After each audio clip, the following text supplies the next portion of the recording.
สบายดีเนาะพี่น้องเฮามื้อนี้บ่ได้ไปเฮ็ดรถไถเนาะมา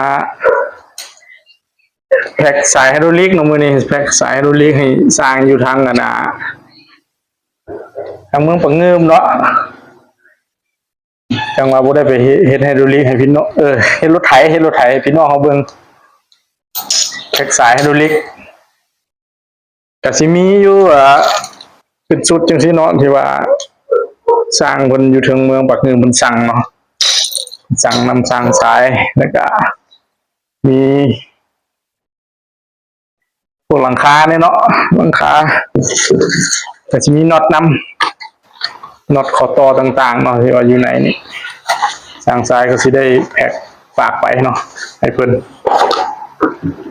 หลังคานี่เนาะหลังคานี่โอ้ใหญ่ใหญ่เลยเป็นหลังคารถไถดัดแปลงเนาะ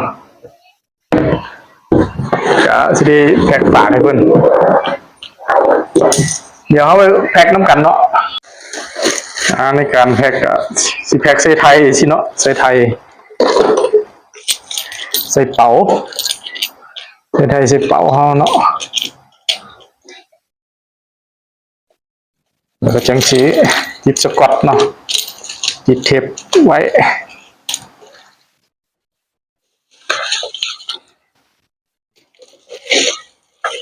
โอ้จัดยากเลยเนาะสายไฮดรอลิกส่วนหลายก็เฮาสิแพ็กไปน้ำพวกบั้งไฮดรอลิกมันก็เลยบ่ค่อยได้มาแพ็กแยกจังซี่เนาะเฮาสิใส่แก๊สไปน้ำกันแต่ว่าตัวนี้มันเป็นบ่ฮู้ขนาดเทื่อมันก็เลยว่าเอาบั้งไฮดรอลิกไปติดตั้งก่อนแล้วจึงแพ็กขนาดสายมาให้เฮาฝากไปตามหลังเนาะส่วนของสายไฮดรอลิก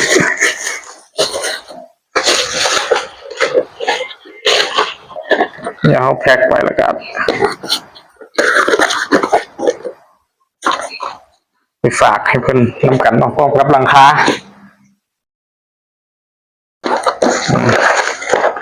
ติดสกอตไว้นำเนาะ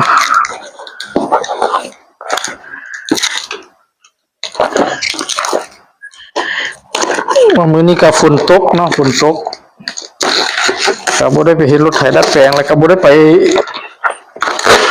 เป็นกะลาอีกเนาะเพราะน้ำหน้าสิท่วมอยู่เพราะว่าอาทิตย์นี้ฝนตกเบิดติดเลยน้ำก็คือสิยังท่วมอยู่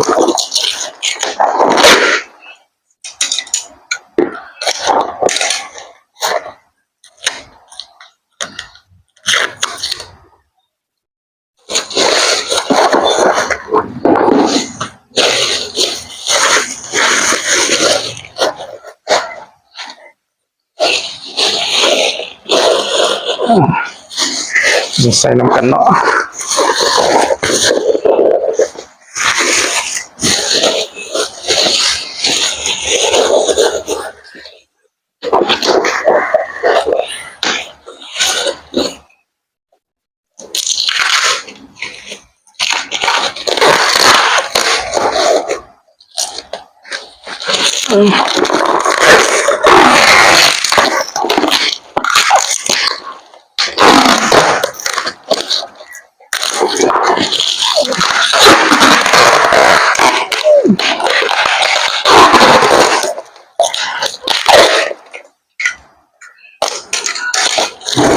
ก็สิแพ็คให้เป็นมุนๆสิแหละเนาะ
ที่ประมาณนี้เนาะเอาแพ็คละ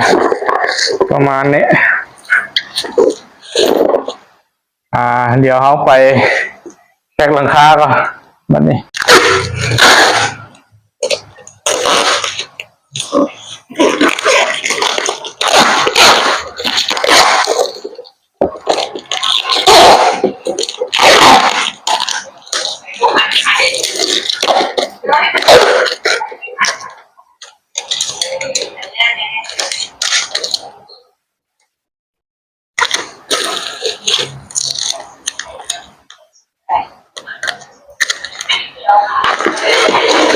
จะอยู่บ่พี่น้อง อยู่บ่เพราะว่ามันนะว่าสิใส่กับหลังคาเลยเป็นบินเดียวเนาะบ่อยากแพ็คไป2 อันมันหลายบินงั้นไปบินเดียวเลยเดี๋ยวเขาอันนั้นเดี๋ยวเขาลองเบิ่งเนาะว่ามันสิอยู่บ่ก็สิมัดเชือกใส่น้ำเพื่อความแน่นตึม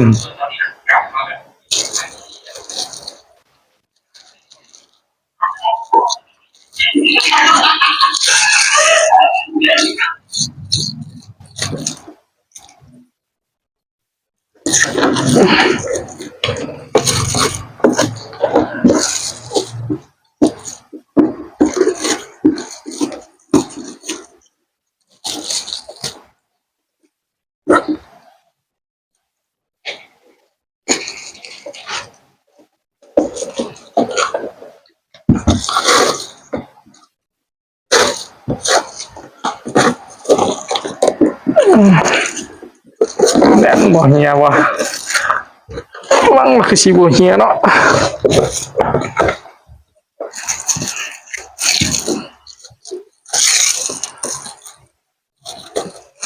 ต้องสอดพี่วะ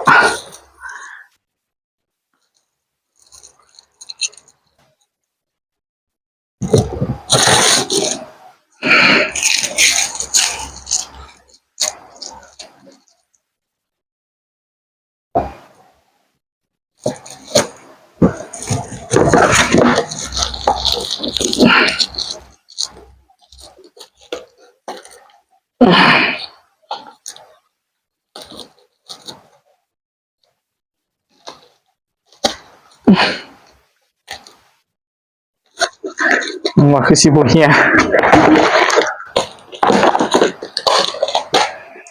ยึดสกอตซะอีกก่อนยึดหลาย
เดี๋ยวเขาไปหาไทยมาใส่ก่อนเนาะ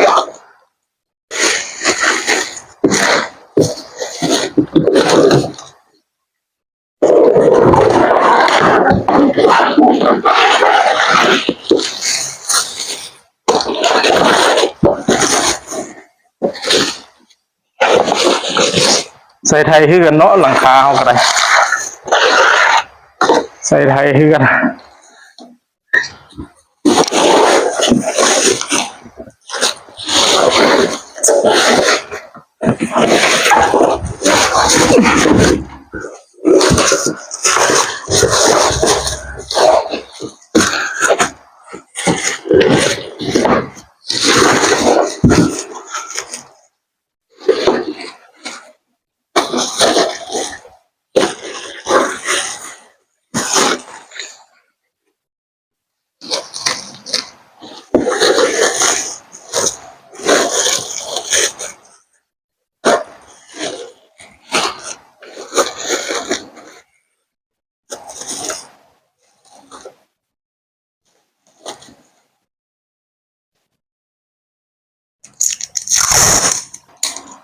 ป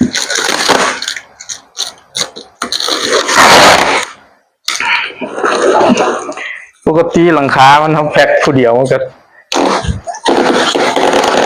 สิเบาเนาะแต่มื้อนี้สร้างสายเอาสายไฮดรอลิกใส่นำเลยอยากหนัก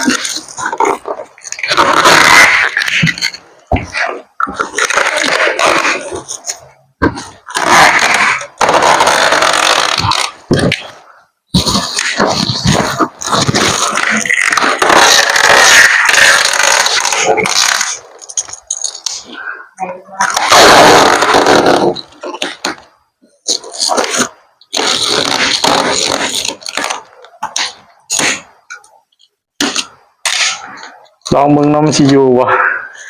เอาสายไฮดรอลิกใส่น้ำข้างในว่าบ่อยากเฮ็ดหลายบิน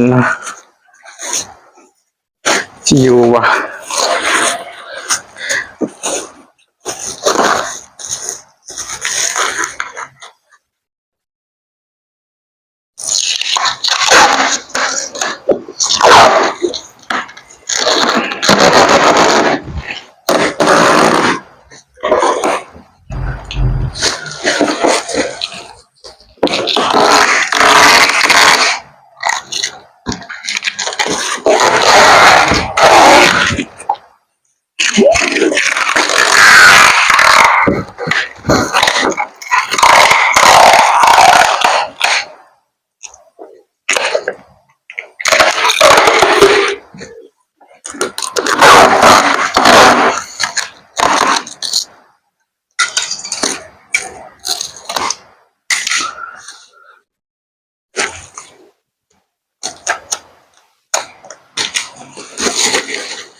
น่าสิได้อยู่เนาะว่ามันเอาปิดสกอตสิหลายเอา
คือแพ็คนี้สิจัดฝากไปมันให้บักเงิมเนาะให้บักเงิมก็อยู่นครหลวงเฮา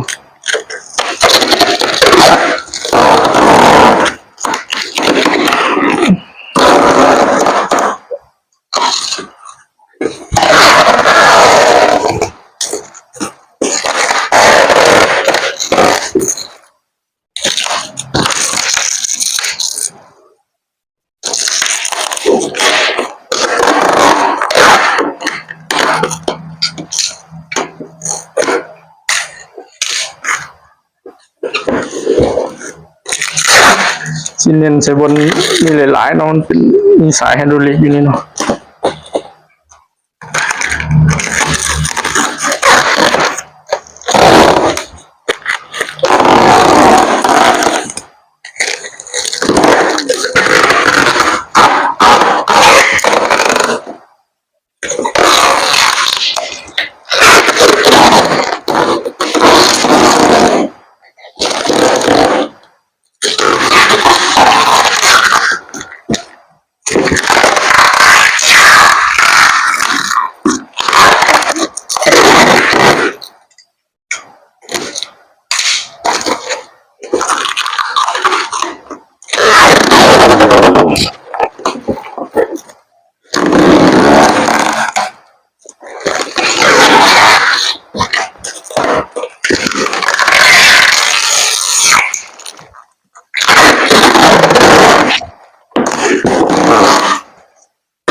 ลองปินเบิ่งนี่เบิ่ง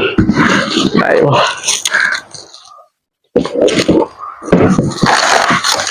โอ้ได้อยู่เนาะได้แต่ว่าอากาศหวังว่าสิบ่รูดบ่เหี่ยเนาะ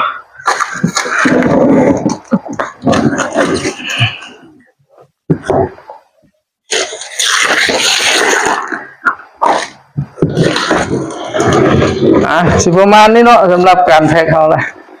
เดี๋ยวก็ฝากพี่น้องเฮากดไลค์กดแชร์เนาะกดติดตามให้สร้างสายเด้อสิประมาณนี้หลังคาที่เฮาแพ็คเนาะขอบใจพี่น้องเฮาหลายๆ